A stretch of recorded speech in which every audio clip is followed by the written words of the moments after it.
Hi there, Tom Johnson-Medland. I wanted to share with you uh, a simple way to take monoprints and turn them into collages through digitally capturing them, recoloring them, and then also cutting and pasting. And my process involves an iPhone to take the photos with, and then an iPad with the Procreate app on it in order to cut and paste and also recolor as well. So there's two parts to the recoloring process. One will happen at the outset with the image that you photograph of the monoprint, and then another will happen as you're actually collaging the print into an image. So what you see on the left, this is a 3-pull Gelli print. That means that there were, in this case, there were 3 different layers of color used, as well as yarn was used to create this, I think, pretty cool pattern on the surface. And then that's for the print on the left. The print on the right is actually not a Gelli print. It is a piece of paper that I used to clean off my brayer after each use during one particular session, and I really just liked the pattern and the colors that showed up. So we're going to utilize that one as well. You can see I also was using a stamp of some floral designs during the process, during that session of printing, and so I just laid that stamp on top and transferred the image to clean off the stamp pad. Okay, so the first thing that you're going to have to do is get your iPad and take a photograph of each of these images, aka whatever your images are, right? I usually, when I do a Gelli print session, I'll make about 30 different prints, and then afterwards I will take 2 photographs of each so that I can create 2 color platforms to then take over and use for the collaging. So first thing, you're going to get your monoprints and you're going to take some pictures of them. So I've done that already, and we're going to go to my iPad and we're going to see those prints. If I can open it with my thumb. There we go. So this is the first that I photographed. And so for this piece of the process and for this particular short video, I'm going to show you how to recolor this. So take the photograph on your phone, send it over to your iPad, and if you have them connected, obviously it'll show up there, or you can use AirDrop to get it there. But here's the image. That's the full view of the image. And in order to edit the color in it, you go into the edit mode on the iPad for the photo, and then there's 2 places you can go to edit. One, the top one, is adjust, and then the second one is filter. Obviously the third one is for crop, but I've already cropped these images down just for ease of use and also to make the video shorter. But you can crop out anything that you don't want in that photograph. So we're going to go back to the filters. These are preset filters, and they are on the right hand side, and I'll do a little bit of a close-up on that to show you. You'll see them right there in the column. So if you select any one of these, it will take you to a pre-generated use of color and hue and warmth, okay? And you can see you can go all the way down to mono. There's a silver tone, there's a monotone, there's noir, there's also a dramatic cool,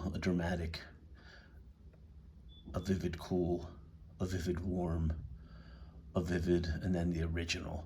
So you could select this. Let's say if you selected vivid warm, you would then go up and say done, and it will save it in that particular view. So that's a vivid warm version of the photo that I took. If you go down to the second, up to the first to adjust, then you get a whole different set of options on the right hand side. In this case, because I'm using it in portrait view. So you have auto. This will auto correct anything. This can adjust the exposure, so you can change the exposure of the print right there. Next is brilliance, and again, they're pretty obvious. You're changing the brilliance of the image. Here's some highlights. You can accent highlights in there.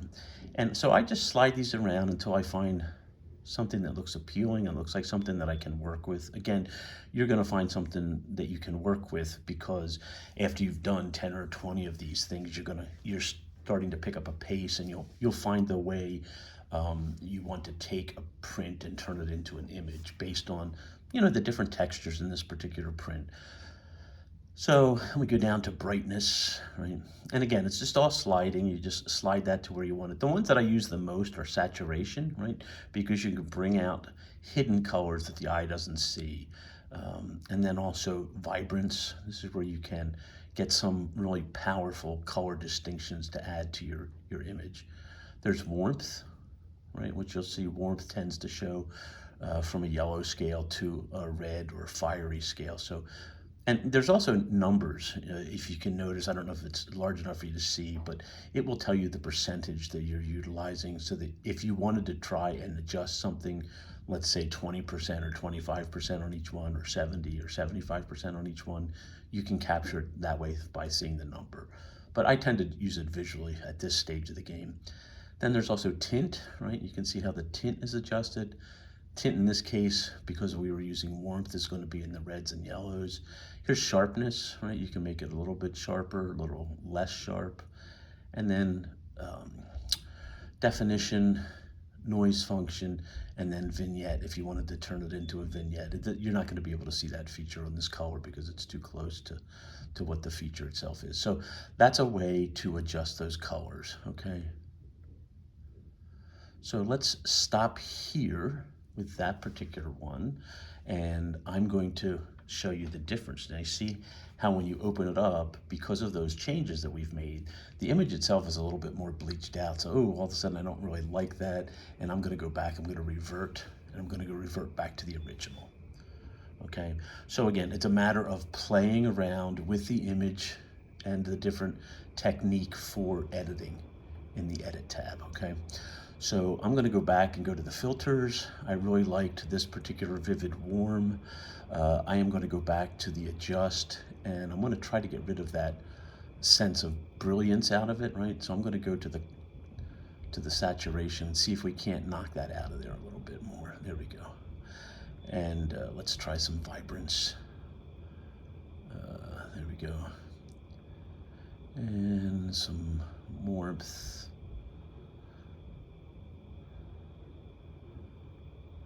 And the tint, let's get that tint back to right in that range.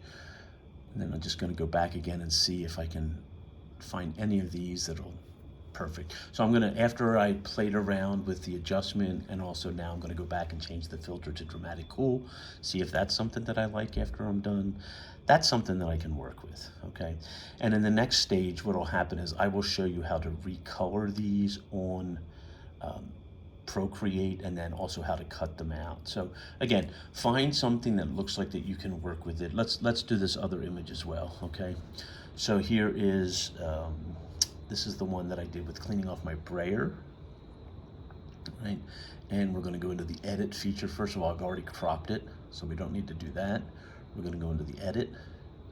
Let's take a look at the filters and see if there's any changes that I can make just through a filter. Now if you're, let's say you're doing a sketchbook image that you wanna, you wanna call it a sketchbook image. These are colors that are very common in sketchbooks, and also they're muted, and at the same time, while they're not pastel colors, the image itself looks as if it's a pastel, and this is in dramatic warmth, okay? And there's dramatic, there's vivid cool, there's vivid, and then we can go down to the different black and white tones, right? Silver tone, mono, and then noir. So I'm gonna land on the dramatic warm, and then I'm gonna go over into the adjust, and I wanna go into the saturation again. Again, this is usually where I spend most of my time, is looking for colors in the saturation, okay? All right, and let's see what it looks like when it's enlarged to its normal size. Yeah, that's okay, but it's not really what I like. So again, I can go back in again to edit and hit the revert. It'll take it back to my original. Okay, another thing that you can do, which I didn't show you at the outset, is you can go up and go into the send mode and duplicate it, or send it or copy the photo. All right, it's another thing that you can do. And actually, if you touch the ellipse, it takes you right to a duplicate tab, so you don't have to copy it and then send it anywhere. You can just duplicate the image. That'll give you a chance to have more than one image of that same print, so that if you know, do something and you save it and you don't like it and you don't want to revert it, but you want to try to find some of those original features that you saw, you can go back into the duplicate copy. So again, we're going to go into the edit on this one. I'm going to show you how to do the cropping, since this is a new copy of the original that I've done, right? So you just hit the crop button. And sometimes when I'm cropping, I will leave white space in there because I like how when we recolor it to actually do the cut and paste in Procreate, I like how it picks it up. So I'm going to call that done. I'm going to go back into the edit feature now that it's done, and I'm going to capture just in the adjust section a little change in saturation just to show you the difference. See how that's different than the last one? Because in the last one I saved the filter and then I made the adjustments, and the image that was saved after doing the filter was a little bit more tawny in color, and it wouldn't pick up the saturation quite the same, but you can see the vibrancy and the saturation here. So then we're done. Okay, so make your print, take your photos of your print, make some duplicates, crop them, and then go in and edit them, either as an adjustment, right, back in this phase, either as an adjustment or as a filters. Filters has fewer options, but they're preset. Adjustment, you have to go through each one and make them unique. So thanks for watching part one. I will look to see your presence on Facebook and Instagram for part two of the video as well.